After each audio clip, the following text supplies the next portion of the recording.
Hey Aggies, it's Chancellor May and Lachelle, and it's time for Thursday Thoughts.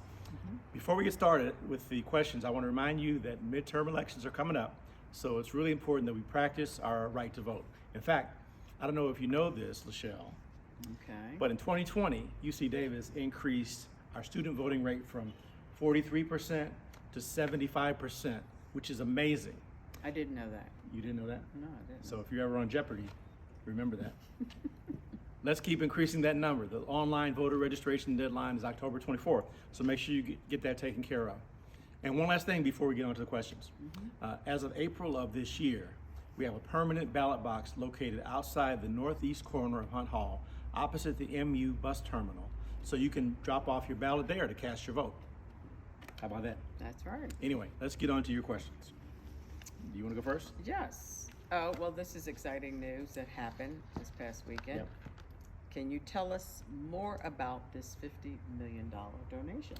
I'd be happy to. Very exciting. So $50 million is actually the largest private donation UC Davis has ever received from an individual. Okay. In this case, Linda and Stuart Resnick were the donors. And the $50 million is for two things. One is for a new facility, the Resnick Agricultural Innovation Center, which is a gift to the College of Agriculture. And that'll be a building where this research takes place, this research into making agriculture more sustainable. That means energy efficient and water efficient crops, climate change resilient crops, and all sorts of things like that. If you didn't know, the Resnicks own the Wonderful Company, and the Wonderful Company grows, among other things, they grow pistachios, almonds, pomegranates, and other crops. And so the Innovation Center will be a place where research is conducted to improve the processes for growing these crops. Also, it will house the wonderful scholars who are the scholarship students that the Resnick support. There are about 40 of those students, maybe more of those, and they'll have an office there and a place where they can gather and get career advice and study together, those sorts of things. I love that. Now that's 40 million. 10 million that's left is going to be used to support research into byproducts of agriculture for these particular crops. So what they're interested in doing is finding uses for the shells and the hulls, and it can be used for animal feed, but there may be some other innovative uses that we can find for those byproducts. And we can also do some research to reduce the waste. So that $50 million is going to be used for all those purposes. Nice. And we're excited. Congratulations. Thank you. My turn. Okay.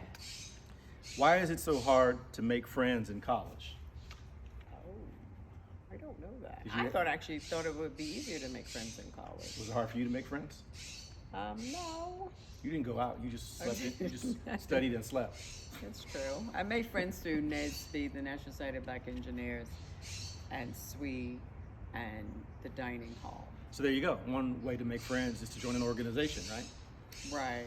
And to go out on campus and meet people and do things. Work out. We both work out. You can go work out and meet friends in the gym.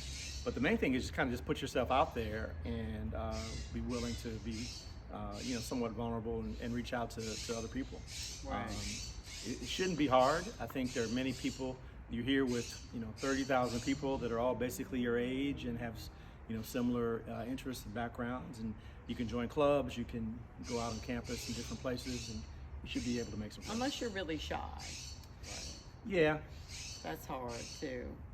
That's true. But some people, I think, I've heard that there are a lot of students who play a lot of video games and they don't venture out. Well, that's another community. And their friends are virtual. That's another community, so that's nothing wrong with making friends online.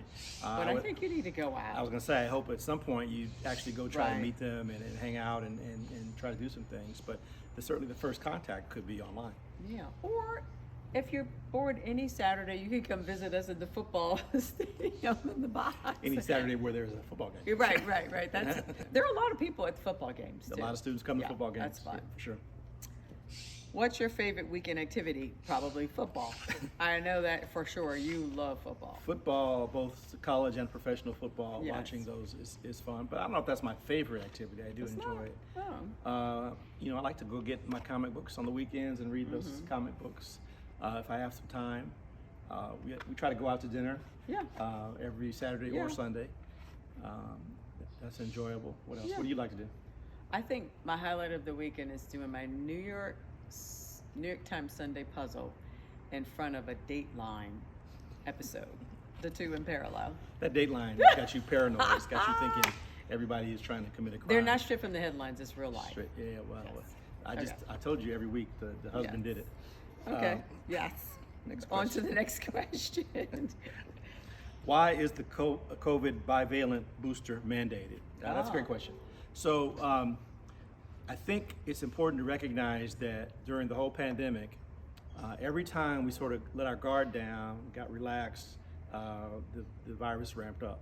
So I think it's important now that we're in pretty good space to stay on top of it. And so the bivalent booster is going to be mandated for students, faculty, and staff. And we're going to try to make sure that every booster in the future is also required. COVID is not the first mandate. You know, you've been mandated to have, you know, your mumps and measles and rubella and all those shots since you were in elementary school. So it's not a big deal to have another mandated shot. I heard an interesting statistic that 9 out of the 10 COVID deaths were people over 50. With that said, you want to get boosted, really just keep your family members, your parents, your grandparents, your faculty members. Right. I don't know what It's percentage not- of the faculty are over 50. It's just to keep other people around you. Good point. It's not Kind of. just for yourself. Yeah. It's for your community and your family. Right, So, yeah. So that's it for this week, Aggies. In the meantime, until we see you, be healthy, be safe. And Go go Aggies. Aggies.